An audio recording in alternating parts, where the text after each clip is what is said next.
CM ಸಿದ್ದರಾಮಯ್ಯಗೆ ಮೂಡ ಸಂಕಷ್ಟ continue ಆಗ್ತಾ ಇದೆ. ಸಿಎಂ ವಿರುದ್ಧ ಪ್ರಾಸಿಕ್ಯೂಷನ್ಗೆ ರಾಜ್ಯಪಾಲರ ಅನುಮತಿ ವಿಚಾರಕ್ಕೆ ಸಂಬಂಧಪಟ್ಟಂತಹ ಅತಿ ದೊಡ್ಡ ಅಪ್ಡೇಟ್ ಇದು.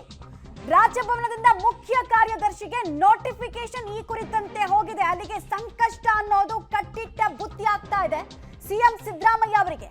ಸಿಎಂ ವಿರುದ್ಧ ಪ್ರಾಸಿಕ್ಯೂಷನ್ಗೆ ರಾಜ್ಯಪಾಲರು ಅನುಮತಿ ಕೊಡ್ತಾರಾ ಇಲ್ವಾ ಅನ್ನೋ ಪ್ರಶ್ನೆಗೆ ಸಂಬಂಧಪಟ್ಟಂತಹ ಅತಿ ದೊಡ್ಡ ಡೆವಲಪ್ಮೆಂಟ್ ಇದು. ರಾಜಭವನದಿಂದ ಮುಖ್ಯ ಕಾರ್ಯದರ್ಶಿಗೆ ಈ ಕುರಿತು ನೋಟಿಫಿಕೇಶನ್ ಹೊರಡಿಸಲಾಗ್ತಾ ಇದೆ. ಎನಿ ಮೂಮೆಂಟ್ ಸಿಎಂ ವಿರುದ್ಧ ಮೂಡಾ ತನಿಖೆಗೆ ರಾಜ್ಯಪಾಲರು ಸಮ್ಮತಿಯನ್ನ ಕೊಡ್ತಾರೆ ಅಂತ ಹೇಳಲಾಗ್ತಾ ಇತ್ತು. ಅಲ್ಲಿಗೆ ಸಮ್ಮತಿ ಸಿಗ್ತಾ ಇದೆ. ಸಿಎಂ ವಿರುದ್ಧ ವಿಚಾರಣೆಯನ್ನ ನಡೆಸಬಹುದು ಅನ್ನುವಂತಹ ಗ್ರೀನ್ ಸಿಗ್ನಲ್ ಅನ್ನ ರಾಜ್ಯಪಾಲರೇ ಕೊಡ್ತಾ ಇದ್ದಾರೆ.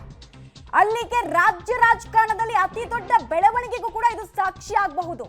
ಒಂದೊಮ್ಮೆ ಪ್ರಾಸಿಕ್ಯೂಷನ್ಗೆ ಅನುಮತಿ ಸಿಕ್ಕ ಬಳಿಕ ತನಿಖಾ ಸಂಸ್ಥೆಗಳು ಯಾವ ರೀತಿ ಪ್ರಕರಣವನ್ನ ತೆಗೆದುಕೊಂಡು ಹೋಗುತ್ತೆ, ಇನ್ಫ್ಯಾಕ್ಟ್ ಈ ತನಿಖೆಯ ವಿಚಾರದಲ್ಲಿ ಸಿಎಂ ಸಿದ್ದರಾಮಯ್ಯ ಅವರಿಗೆ ಯಾವ ರೀತಿ ಸಂಕಷ್ಟ ಎದುರಾಗುತ್ತೆ ಅನ್ನೋ ಪ್ರಶ್ನೆ ಇತ್ತು. ಫೈನಲಿ ಈಗ ಅನುಮತಿ ಸಿಗ್ತಾ ಇದೆ. ಕಳೆದ ಒಂದು ವಾರದಿಂದ ಕೂಡ 15ನೇ ತಾರೀಕಿನ ನಂತರ ಅನುಮತಿ ಸಿಗಬಹುದು ಅನ್ನುವಂತಹ ಅನುಮಾನಗಳಿತ್ತು, ವಿಶ್ವಾಸ ಇತ್ತು. ಫೈನಲಿ ಈಗ ರಾಜ್ಯಪಾಲರಿಂದ ಗ್ರೀನ್ ಸಿಗ್ನಲ್ ಸಿಗ್ತಾ ಇದೆ.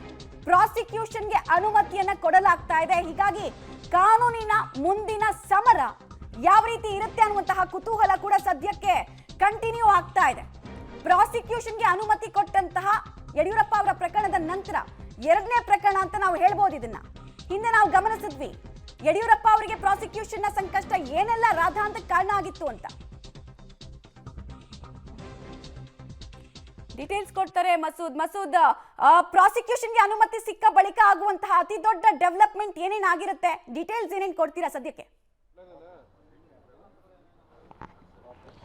ಮಮತಾ, ಕೊನೆಗೂ ಮುಖ್ಯಮಂತ್ರಿ ಸಿದ್ದರಾಮಯ್ಯನವರ ವಿರುದ್ಧ ರಾಜ್ಯಪಾಲರು ಪ್ರಾಸಿಕ್ಯೂಷನ್ಗೆ ಅನುಮತಿ ಕೊಟ್ಟಿದ್ದಾರೆ. ಈಗ ಅಭಿಯೋಜನೆಗೆ ಅನುಮತಿ ಕೊಟ್ಟಿರೋ ಹಿನ್ನೆಲೆಯಲ್ಲಿ ರಾಜ್ಯದಲ್ಲಿ ಒಂದು ರೀತಿಯಲ್ಲಿ ಸಾಕಷ್ಟು ದೊಡ್ಡ ಮಟ್ಟದಲ್ಲಿ ತೀವ್ರತರ ಮಟ್ಟದಲ್ಲಿ ರಾಜಕೀಯ ಬೆಳವಣಿಗೆಗಳು ನಡೆಯುವ ಸಾಧ್ಯತೆ ಕಾಣಿಸ್ತಾ ಇದ್ದಾವೆ. ಮುಖ್ಯವಾಗಿ ಕಾಂಗ್ರೆಸ್ ವಲಯದಲ್ಲಿ ಏನಾಗುತ್ತೆ ಅನ್ನುವಂತಹ ಕುತೂಹಲ ಮನೆ ಮಾಡಿರುವಂಥದ್ದು. ಜೊತೆಗೆ ಈಗ ಪ್ರಾಸಿಕ್ಯೂಷನ್ಗೆ ಇವತ್ತಷ್ಟೇ ಅನುಮತಿ ಕೊಟ್ಟಿರೋ ಹಿನ್ನೆಲೆಯಲ್ಲಿ ಇನ್ನೂ ಕೂಡ ಅಧಿಕೃತ ಆದೇಶ ಯಾರಿಗೂ ಕೂಡ ಸಿಕ್ಕದಂಗಿಲ್ಲ.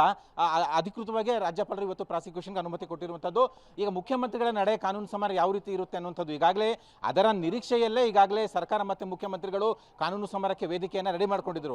ಯಾವ ರೀತಿ ಅದು ಕಾನೂನು ಸಮರ ಮುಂದುವರಿಯುತ್ತೆ ಅನ್ನುವಂಥದ್ದು ಕಾದು ನೋಡಬೇಕು.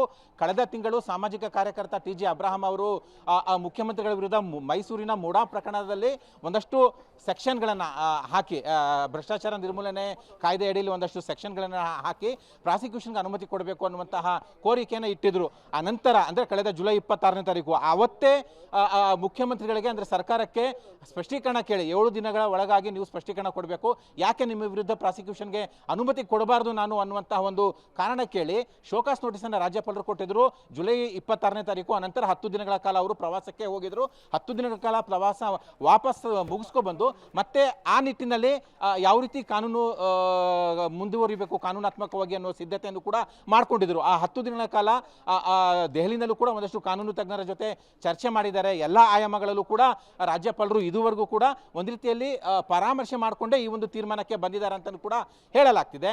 ಈಗ ಮುಖ್ಯಮಂತ್ರಿಗಳಿಗೆ ಖಂಡಿತವಾಗಿಯೂ ಕೂಡ ದೊಡ್ಡ ಮಟ್ಟದ ಸಂಕಷ್ಟ ಎದುರಾಗೋದ್ರಲ್ಲಂತೂ ಅನುಮಾನ ಇಲ್ಲ. ಯಾವ ರೀತಿ ಆ ಸಂಕಷ್ಟ ಎಫೆಕ್ಟ್ ಆಗುತ್ತೆ ಅನ್ನುವಂಥದ್ದು, ಪ್ರಾಸಿಕ್ಯೂಷನ್ನ ಇಂಪ್ಯಾಕ್ಟ್ ಯಾವ ರೀತಿ ಆಗುತ್ತೆ ಅನ್ನುವಂಥದ್ದು ಕೂಡ ಕಾದು ನೋಡಬೇಕಾಗಿದೆ. ಸದ್ಯಕ್ಕೆ ರಾಜ್ಯಪಾಲರು ಪ್ರಾಸಿಕ್ಯೂಷನ್ಗೆ ಅನುಮತಿ ಕೊಟ್ಟಿದ್ದಾರೆ. ರಾಜ್ಯ ರಾಜಕೀಯದಲ್ಲಿ ಮತ್ತೊಂದು ಅತಿ ದೊಡ್ಡ ಬೆಳವಣಿಗೆ ಆಗಿರುವಂಥದ್ದು 2010ರಲ್ಲಿ ಯಡಿಯೂರಪ್ಪನ ವಿರುದ್ಧ ಪ್ರಾಸಿಕ್ಯೂಷನ್ಗೆ ಯಾವ ರೀತಿ ಅನುಮತಿ ಕೊಟ್ಟಾಗ ಅವರು ರಾಜೀನಾಮೆ ಕೊಟ್ಟರು, ಅದೇ ರೀತಿಯಲ್ಲಿ ಆಗುತ್ತಾ ಅನ್ನುವಂಥದ್ದು ಕೂಡ ಈಗ ಕಾದು ನೋಡಬೇಕು. ಮುಖ್ಯಮಂತ್ರಿಗಳ ರಾಜೀನಾಮೆ ಕೊಡಬೇಕು ಅನ್ನುವಂತಹ ಹಿನ್ನೆಲೆಯಲ್ಲೇ ಈ ಎಲ್ಲ ಬೆಳವಣಿಗೆಗಳು ನಡೀತಾ ಇರುವಂಥದ್ದು. ಆದರೆ ರಾಜ್ಯಪಾಲರು ಪ್ರಾಸಿಕ್ಯೂಷನ್ನಲ್ಲಿ ಏನೆಲ್ಲ ಕಾರಣ ಕೊಟ್ಟಿದ್ದಾರೆ ಅನ್ನೋಂಥದ್ದು ಕೂಡ ನೋಡಬೇಕು. ಅಂದರೆ ಈಗ ಅವರ ವಿರುದ್ಧ ತನಿಖೆ ಆಗುತ್ತೆ. ಈಗಾಗಲೇ ನ್ಯಾಯಾಲಯದಲ್ಲಿ ಜನಪ್ರತಿನಿಧಿಗಳ ಕೋರ್ಟ್ನಲ್ಲೂ ಕೂಡ ಪ್ರಕರಣ ವಿಚಾರಣೆ ನಡೀತಾ ಇದೆ. ಈ ಪ್ರಾಸಿಕ್ಯೂಷನ್ ಹಿನ್ನೆಲೆಯಲ್ಲಿ ಯಾವ ರೀತಿ ಅದು ಇಂಪ್ಯಾಕ್ಟ್ ಆಗುತ್ತೆ, ಕಾನೂನಾತ್ಮಕ ವಿಚಾರಣೆ ಯಾವ ರೀತಿ ನಡೆಯುತ್ತೆ ಅಂತದ್ದು ಕೂಡ ಕಾದು ನೋಡಬೇಕಾಗಿದೆ ಮಮತಾ.